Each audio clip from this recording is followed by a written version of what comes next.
Morning to 10th class.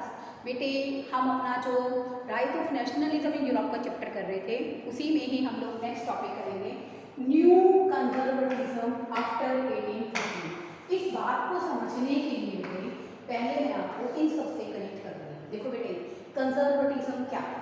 रूढ़िवादिता, ठीक है ना। तो यहाँ पर बेटे बेसिकली क्या हुआ कि सबसे पहले फ्रांस से कनेक्ट करेंगे हम लोग इस टॉपिक को।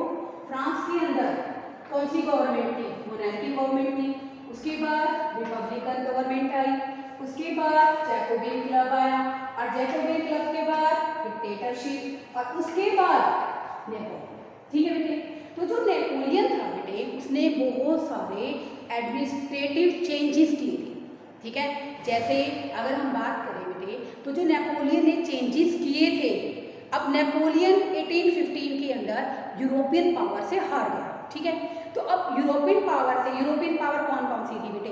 जैसे कि यूरोपियन पावर की बात करें यहाँ पर बेसिकली ब्रिटेन, रशिया, प्रूशिया, इन सब यूरोपियन पावर ने मिलकर नेपोलियन को क्या कर दिया? हरा दिया। अब नेपोलियन को हराने के बाद हमारे पास दो तरह से लोग थे, जैसे मैंने वहाँ पढ़ा था एजुकेटेड लिबरलिज्म, ठीक है, और बाकी क्या थे? अरिस्टोक्रेटिक क्लास था। ऐसे ही बेटे यहाँ पर भी दो तरह की बातें थी। वो फर्स्ट क्या है बेटे? कंजर्वेटिज्म, जो ट्रेडिशनल अप्रोच को चाहते हैं कि बेसिकली संपत्ति में अधिकार अरिस्टोक्रेटिक को मिले, इस टाइप से चर्च व्यवस्था हो, ठीक है। और दूसरा बेटे यहाँ पर मोनार्की, राजतंत्र बना रहे, ठीक है, निरंकुश शासन बना रहे। दूसरा बेटे जो मॉडर्न विचारों के लोग थे बेटे, मॉडर्न का मतलब क्या है? क्योंकि हर एक कंजर्वेटिज्म का मतलब यहाँ पर रूढ़िवादिता, पुरानी सोच से है। लेकिन न्यू कंजर्वेटिज्म क्या है कि कंजर्वेटिज्म के अंदर कुछ लोग ऐसे थे जो बेसिकली नेपोलियन द्वारा किए गए सुधारों को चाहते थे, पसंद करते थे कि नेपोलियन ने जो भी सुधार किए हैं उनको भी एज इट इज मेंटेन किया जाए, ताकि जो हमारे सोशल इंस्टीट्यूशंस हैं, हमारी सामाजिक परंपराएं हैं, उनको पहले से स्ट्रेंथ प्रोवाइड कराई जा सके। तो बेटे यही है हमारा न्यू कंजर्वेटिज्म आफ्टर 1815। ठीक है बेटे, तो 1815 में जब नेपोलियन हार गया, ठीक है, तो किसके द्वारा? यूरोपियन पावर्स के द्वारा। तो यूरोपियन पावर्स ने क्या किया? यूरोपियन पावर्स कौन कौन सी है बच्चों? ब्रिटेन है, रशिया है, प्रूशिया है, इन सब ने मिलकर एक ट्रीटी ऑफ वियना, वियना बेटा क्या है? एक जगह का नाम है, एक स्थान का नाम है। 1815 में एक ट्रीटी ऑफ वियना, मतलब ट्रीटी ऑफ वियना को हम लोग किस नाम से जानते हैं? कांग्रेस ऑफ वियना के नाम से भी जानते हैं।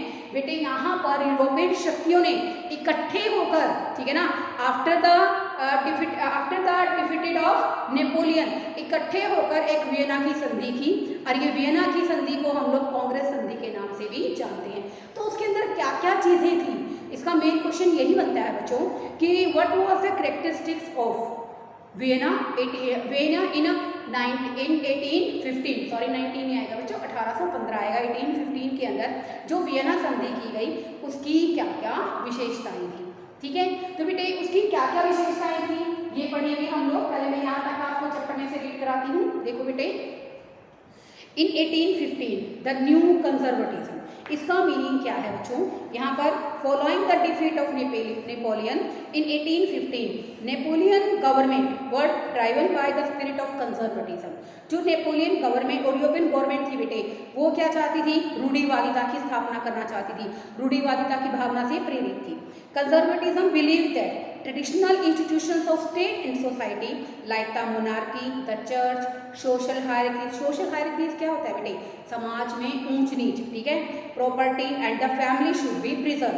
जो कंजर्वेटिव थे बेटे वो क्या बिलीव करते थे, क्या विश्वास करते थे कि हमारे बेसिकली हमारे राज्य के अंदर क्या, हमारे जहाँ हम लोग रह रहे हैं वहाँ पर कैसी सिचुएशन होनी चाहिए? सामाजिक ऊंच नीच होनी चाहिए, ठीक है ना, सामाजिक परंपराओं का मूल्य मिलना चाहिए हमारे, और जो चर्च के अंदर जो पादरी रह रहे हैं उन सबको क्या मिलना चाहिए? हायर स्टेटस मिलना चाहिए।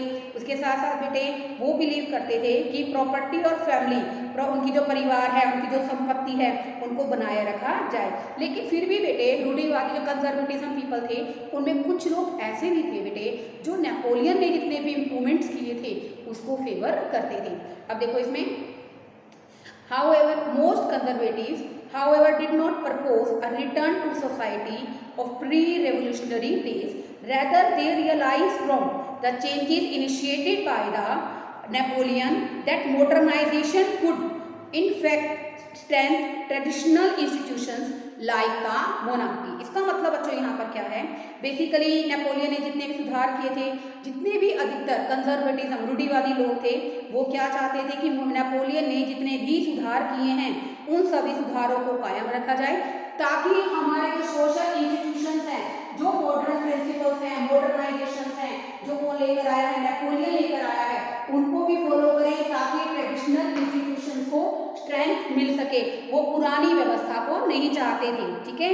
And it could make also the state power more effective and strong, the modern army and efficient bureaucracy, a dynamic economy, the abolition of feudalism and serfdom could strengthen the autocratic monarchies of Europe। इसका मतलब क्या है, वे क्या चाहते थे, ऐसे राज्य को पसंद करते थे जहाँ पर सेना क्या है, आर्मी क्या है, काफ़ी एफिशिएंट है, कुशल नौकरशाही है, सामंतवाद व्यवस्था हो गया, सर्वडम क्या हो गया बेटे, जो भूदास्ता की समस्या थी, उन सबको भी पूरी तरह से खत्म कर दिया जाए। अब बेटे हमारा सबसे इंपॉर्टेंट क्वेश्चन स्टार्ट होता है ट्रीटी ऑफ वियना। अब देखो 1815 के अंदर जो यूरोपियन पावर्स थी, ब्रिटेन, रशिया, प्रूशिया, ऑस्ट्रिया, इन सब ने मिलकर क्या किया, नेपोलियन को हरा दिया। अब नेपोलियन को हराने के बाद बेटे उन्होंने वो अब सेटलमेंट के लिए कहाँ इकट्ठे हुए, वियना एक जगह थी 1815 में, वहाँ पर एकत्रित हुए और उनके बीच में ट्रीटी ऑफ वियना यानी कि वियना की संधि की गई, एक समझौता उनके द्वारा किया गया। The Congress was hosted by the Austrian Chancellor Duke Macri।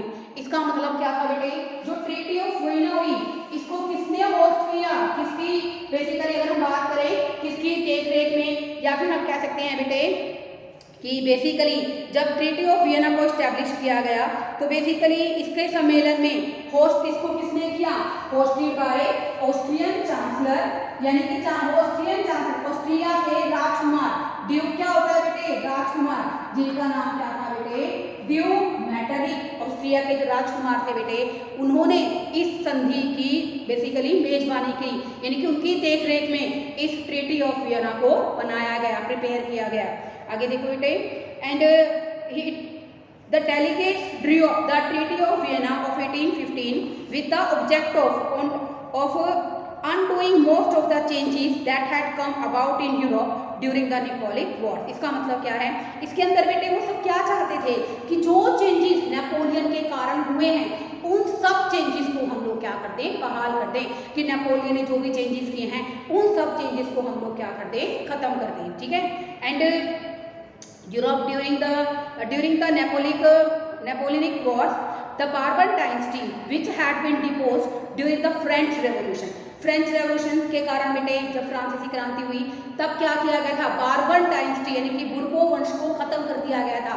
अब इसका फर्स्ट पॉइंट क्या है, बार्बन डायनेस्टी वाज रिस्टोर्ड, बुर्बो वंश को दोबारा से उसका साम्राज्य वापस दे दिया गया, ठीक है। सेकंड है बच्चों, यहाँ पर हमारा पॉइंट बनता है, यहाँ पर देखो, and the France lost the territories it had annexed under Napoleon. France ने बेटा जो भी राज्य खो दिया था, ठीक है ना, किसके अंडर बेटे, नेपोलियन के अंडर खो दिया था, उन पर दोबारा से कब्जा कर लिया गया। तो सेकंड पॉइंट बेटे क्या है, France lost his territory, France ने जो क्षेत्र बेटे नेपोलियन के अंडर आकर उनका कब्जा खो दिया था, उन पर दोबारा से क्या कर लिया गया, कब्जा कर लिया गया, ठीक है। And a series of states were set up the boundaries to France to prevent France expansion in future. क्या किया गया बेटे, फ्रांस के एक्सपेंशन को रोकने के लिए, कभी ऐसा ना हो कि फ्रांस के अंदर दोबारा से क्रांति आए और फ्रांस क्या करे, शक्तिशाली शक्ति के रूप में उभरकर दोबारा से क्या करे, यूरोप के देशों के ऊपर हमला कर दे। तो उन्होंने बेटे उसके लिए एक तरीका फॉलो किया। वो तरीका क्या था बेटे, वो तरीका ये था यहाँ पर कि बेसिकली फ्रांस एक्सपेंशन को प्रिवेंट किया गया। इसके लिए बहुत सारे स्टेप लिए गए। वो स्टेप में क्या स्टेप लिया गया, जैसे बेटे हम लोग अगर बात करें इंडिया और चाइना के जो बॉर्डर पे बीच में कौन पड़ता है बेटे, नेपाल पड़ता है। अगर मान लो चाइनीज है, हमला करते हैं तो नेपाल बीच के अंदर है, तो उन्होंने भी बेटे क्या किया था, यहाँ पर उन्होंने भी बेटा बेसिकली जो फ्रांस की जो बाउंड्रीज थी ना, उस पर उसकी टेरिटरी के आसपास छोटे छोटे क्षेत्रों की इस्टेब्लिशमेंट कर दी, ताकि जब भी फ्रांस में कोई हलचल होगी या फ्रांस क्या करेगा, हमला करने की कोशिश करेगा, इन यूरोपियन कंट्रीज को पता चल जाएगा। ठीक है। एंड इसके बाद बेटे आपको बहुत सारा ब्रीफ कॉन्सेप्ट दे रखा है। The kingdom of Netherlands which included Belgium, जो नीदरलैंड का राजा था बेटे वो बेल्जियम ने ले लिया, क्योंकि आप सबको पता है बेटे सभी यूरोपियन कंट्रीज ने एक साथ इकट्ठे होकर क्या किया था, पूरी तरह से नेपोलियन को हराया था। तो इसलिए बेटे जो जो क्षेत्र जिस जिसकी टेरिटरी में आया उसने उन सब पर क्या कर लिया, कब्जा कर लिया। जैसे इसमें दे रखा है बेटे, अगर हम बात करें यहाँ पर तो जो प्रशा था उसने क्या किया, वेस्टर्न जो टेरिटरीज थी उसको इंक्लूड कर लिया। ठीक है। और जबकि जो ऑस्ट्रिया था उसने क्या किया, साउथ के अंदर अपनी टेरिटरीज को बढ़ा लिया। और नेपोलियन ने बेटे आपने पढ़ा था ना 39 छोटे छोटे स्टेट्स को जोड़कर क्या बनाया था, एक फेडरेशन बनाया था, उसको एज इट इज मेंटेन रखा। अभी देखो जो नेपोलियन ने बेटा 39 का स्टेट्स का क्या बनाया था, छोटे छोटे को जोड़कर कन्फेडरेशन बनाया था, उसको एज इट इज मेंटेन करा। इसका मतलब समझते हो बेटे, इसका मतलब ये है, जैसे देखो बेटे इंडिया के अंदर ब्रिटिशर्स आए थे, ठीक है ना, तो ब्रिटिशर्स ने बेटे बहुत तरह से हमारे इंडिया का एक्सप्लॉयटेशन किया, यहाँ से रॉ मटेरियल ले जाते थे, फिनिश्ड गुड्स इंडियन इकोनॉमी के अंदर बेचते थे, जिसके कारण हमारी इकोनॉमी का डी इंडस्ट्रियलाइजेशन हो गया, उद्योग धंधे बिल्कुल खत्म हो गए और हमारी इंडियन इकोनॉमी को पूरी तरह से एक्सप्लॉयट कर लिया था। तो बेटे इसी सिचुएशन के अंदर ऐसे ही बेटे जब नेपोलियन ने बहुत सारे सुधार किए, जैसे ब्रिटिशर्स ने किए बेटा टेलीकम्युनिकेशन, पोर्ट्स की डेवलपमेंट की, रेलवे की डेवलपमेंट की, टेलीकम्युनिकेशन की डेवलपमेंट की, तो बेटे ऐसे अब जो हमारा एडमिनिस्ट्रेटिव सिस्टम है बेटे, जो कहीं ना कहीं हमारे लिए एक रेडी रॉकनर क्या होता है, मार्गदर्शक की भूमिका निभाता है। आज भी बेटे हम लोग उस एडमिनिस्ट्रेटिव सिस्टम को अप्लाई करते हैं। जब भी हमारी बेसिकली गवर्नमेंट है पॉलिसीज बनाती है तो वो इस एडमिनिस्ट्रेटिव सिस्टम को फॉलो करती है।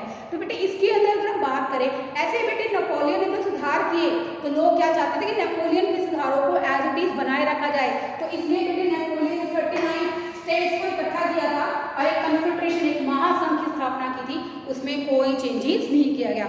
ऐसे ही पोलैंड ने बेटा अपना हिस्सा ले लिया, प्रशा ने भी सैक्सनी में अपना हिस्सा ले लिया था। इन सब का मतलब क्या था कि इनका जो मेन मोटिव था जो मोनार्की को खत्म करना था, ठीक है ना। अब इनका जो मेन मोटिव यहाँ पर था, देखो इसमें, but the German confederation of 39 state that had been set up by the Napoleon was left untouched, उसमें कोई चेंजेस नहीं किए गए। In the east Russia was given part of Poland, Russia को पोलैंड का हिस्सा दे दिया गया, प्रूशिया को सैक्सनी का हिस्सा दे दिया गया। मेन इंटेंशन क्या था इसका, रीस्टोर द मोनार्कीज, राजतंत्र को दोबारा से स्थापित करना है, ठीक है ना। क्या करना है, मोनार्की की इस्टेब्लिशमेंट करनी है। And that had overthrown bye Napoleon, जो कि नेपोलियन ने क्या कर दिया था, राजतंत्र समाप्त कर दिया था, ठीक है। और नो डाउट बेटे, and create a new conservative order in Europe, और यूरोप के अंदर एक नई रूढ़िवादिता को शुरू करना है। अब जो नई कंजर्वेटिज्म आई वो किस तरह की थी स्टूडेंट, जो नई कंजर्वेटिज्म थी, जैसे टेरिटरीज दे दी गई ना, मैंने आपको पढ़ के बताया कि territories were given to Russia, Prussia और ऑस्ट्रिया। जो जीतेंगे बेटा वो अपने अपने साथ वाले जो क्षेत्र हैं उनको बढ़ाकर अपने टेरिटरीज के अंदर इंक्लूड कर लेंगे। जैसे आपकी बुक में बहुत सारे एग्जाम्पल है, मैंने भी अभी आपको एक एग्जाम्पल पढ़ के बताया कि प्रशा को सैक्सनी का हिस्सा मिल गया था, ठीक है, और वो बेसिकली जो रशिया था उसने पोलैंड का हिस्सा ले लिया था। ऐसे ही बच्चों, तो यहाँ पर जो नई कंजर्वेटिज्म आई वो क्या थी, ऑटोक्रेटिक थी। ऑटोक्रेटिक का मतलब निरंकुश थी, वो अपनी गलत बातों के लिए भी किसी से कुछ नहीं सुनना चाहते थे, वो कुछ ऐसा नहीं चाहते थे कि लोगों को फ्रेंच रेवोल्यूशन उनकी मेमोरीज में भी रहे, वो उसको याद भी करे या उसके कारण कोई भी दोबारा से कोई क्रांति क्रिएट हो, ठीक है ना। Conservatism regime was set up in 1815 were autocratic, पूरी तरह से निरंकुश था। They did not tolerate criticism or dissent and sought to curb activities that questions the legitimacy of autocratic government। अब देखो बेटे, जो 1815 के अंदर रूढ़िवादिता शासन व्यवस्था थी वो पूरी तरह से ऑटोक्रेटिक थी। वो अपनी कोई आलोचना सुनना नहीं चाहते थे, वो अपनी कोई बुराई बर्दाश्त नहीं करना चाहते थे। वो बेटा सारी की सारी ऐसी ऐसी एक्टिविटीज को पूरी तरह से डोमिनेट करते थे, दबाते थे, जो कहीं ना कहीं एक वैध सरकार, एक लेजिटिमेट गवर्नमेंट के लिए क्या है, एक क्वेश्चन का पॉइंट बनता है, प्रश्न चिन्ह बन जाता है उसकी वैधता पर। क्योंकि बेटे गवर्नमेंट अगर सही काम नहीं करेगी तो एज ए सिटीजन हमारे पास पूरा राइट है कि हम गवर्नमेंट के द्वारा गलत किए गए कार्यों की पूरी तरह से आलोचना कर सकते हैं। लेकिन बेटे जो ऑटोक्रेटिक गवर्नमेंट थी, न्यू कंजर्वेटिव अप्रोच के कारण बनी, वो किसी तरह से अपनी बुराई नहीं सुनना चाहते थे। वो सिर्फ क्या चाहते थे कि वो पूरी तरह से वहाँ जो भी राज्य है जहाँ पर भी वो अपना शासन चला रहे हैं, पूरी तरह से जनता को दबा कर रखना चाहते थे। And most of them imposed censorship laws to control what was said in newspaper, books, plays, songs and reflected the ideas of liberty and freedom। इसका मतलब क्या है, इसमें बेटा जो ज़्यादातर सरकार थी सेंसरशिप के नियम बनाए। इसमें न्यूज़पेपर में क्या लिख रहे हैं, न्यूज़पेपर के किस आर्टिकल में क्या कहा गया है, मैगजीन के अंदर क्या कहा गया है, ठीक है ना।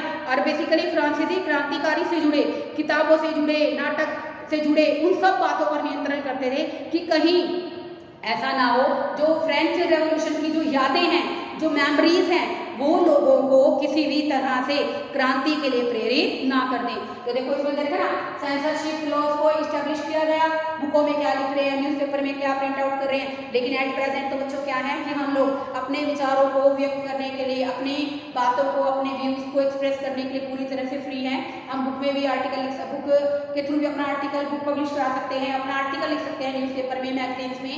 तो उस टाइम बेटे जो गवर्नमेंट थी ना, वो अपने क्रिटिसिज्म पसंद नहीं करती थी, ठीक है। और तीसरा बेटे सेंसरशिप लॉज बनाए गए ताकि किताबों में क्या लिखा जा रहा है, मैगजीन्स में क्या लिखा जा रहा है, उन सब पर पूरी तरह से नियंत्रण किया जा सके। And last one, the memories of France revolution continue to inspire from other revolution। इसका मतलब क्या था बेटे, फिर भी फ्रांसीसी क्रांति की जो स्मृतियां थी, लोगों के दिमाग में जो बातें थी कि फ्रेंच रेवोल्यूशन के टाइम क्या हुआ, उन्होंने भी बेटा बेसिकली लोगों को लगातार प्रेरित किया कि किस प्रकार वो इस ऑटोक्रेटिक विचारधारा से, ऑटोक्रेटिक शासन से अपने आप को मुक्ति दिला सकते हैं। तो बेटे नई रूढ़िवादी व्यवस्था जो थी, बेसिकली उसका मुख्य मुद्दा क्या था कि हम लोग किस तरह से प्रेस के अंदर, प्रेस क्या है, मीडिया ऑफ कम्युनिकेशन, वहाँ पर न्यूज़पेपर में, मैगजीन में किस तरह से अपनी बातों को एक्सप्लेन करने की, अपनी बातों को व्यक्त करने की आज़ादी हमें मिले। तो इसके कारण बेटे बेसिकली 1815 के बाद क्रांतिकारी विचार उभरने शुरू हो गए थे। तो बेटे आज का टॉपिक मैंने आपको एक्सप्लेन भी किया है और रीड भी कराया, आई थिंक आपको अच्छे ढंग से समझ में आया होगा। तो बेटे जो भी आपको टॉपिक पढ़ाया जाता है आप उसको सेल्फ स्टडी भी कीजिए। एक आपका जो टॉपिक है बेटे हिस्ट्री का, ये इंटरकनेक्टेड है, कहीं ना कहीं एक टॉपिक दूसरे के साथ जुड़ा हुआ है। तो बेटे जुड़ा हुआ आपको तभी समझ में आएगा जब आप पिछला टॉपिक सही ढंग से बुक में भी रीड करेंगे। बेटे हर एक क्वेश्चन इंपॉर्टेंट, जैसे इसकी बात करते हैं, ट्रीटी ऑफ वियना की क्या विशेषताएं थी, न्यू कंजर्वेटिज्म क्या था, जैसे मैंने यहाँ बताया न्यू कंजर्वेटिज्म की क्या कैरेक्टरिस्टिक्स थी, जो बेसिकली ट्रीटी ऑफ वियना हुई कब हुई, 1815 में हुई, ठीक है ना, किसकी देखरेख में हुई, ड्यूक मैटरनिक की देखरेख में हुई, ठीक है ना। अब कौन सा ऐसे जो चेंजेस था नेपोलियन ने किया जिसको हमने एज इट इज रखा, कौन सा रखा था बेटे, 39 स्टेट का जो कन्फेडरेशन नेपोलियन ने बनाया था उसको अनटच रखा गया। रशिया को कौन सा हिस्सा मिला, ठीक है ना। अच्छा उसके बाद रशिया को कौन सा हिस्सा मिला। ये जो शॉर्ट क्वेश्चन है ना बेटे, हर एक टॉपिक में से प्रिपेयर किया करो ताकि आपको टॉपिक बहुत अच्छे तरीके से आए। आई होप आपको अच्छे तरीके से समझ में आया होगा। Okay, thank you student.